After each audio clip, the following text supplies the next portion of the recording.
અંકલેશ્વરના સારંગપુર ગામમાં એક મકાનમાંથી દુર્લભ વૃક્ષ નિવાસી દેડકાની પ્રજાતિ જોવા મળતા વિસ્તારમાં ઉત્સુકતા ફેલાઈ છે। આ પ્રજાતિ માત્ર અનોખી દેખાવ જ નહીં પરંતુ પર્યાવરણ માટે પણ મહત્વપૂર્ણ માનવામાં આવે છે। અંકલેશ્વર તાલુકાના સારંગપુર ગામ સ્થિત મારુતિધામ સોસાયટીના એક રહેણાંક મકાનમાં દુર્લભ વૃક્ષ નિવાસી દેડકો જોવા મળ્યો હતો।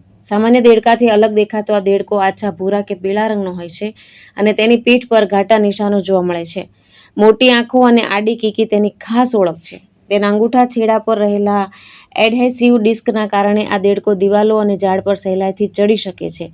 તજજ્ઞો જણાવે છે કે નર દેડકો માદા કરતા કદમાં નાના હોય છે। આ પ્રજાતિ પાણીમાં સતત રહેતી નથી પરંતુ ઝાડ, ઘણી વનસ્પતિ અને ભેજવાળા વિસ્તારોમાં વસવાટ કરે છે।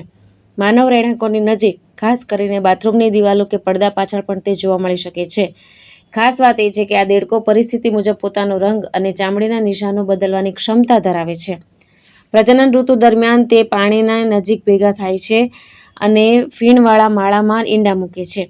પર્યાવરણવિદોનું માનવું છે કે આવી પ્રજાતિનું જોવા મળવું વિસ્તારના જૈવ વૈવિધ્ય અને પર્યાવરણીય સંતુલન માટે સકારાત્મક સંકેત છે। તેઓએ લોકોને અપીલ કરી છે કે આવા દેડકાને નુકસાન ન પહોંચાડે અને જરૂર પડે તો વન વિભાગને જાણ કરે।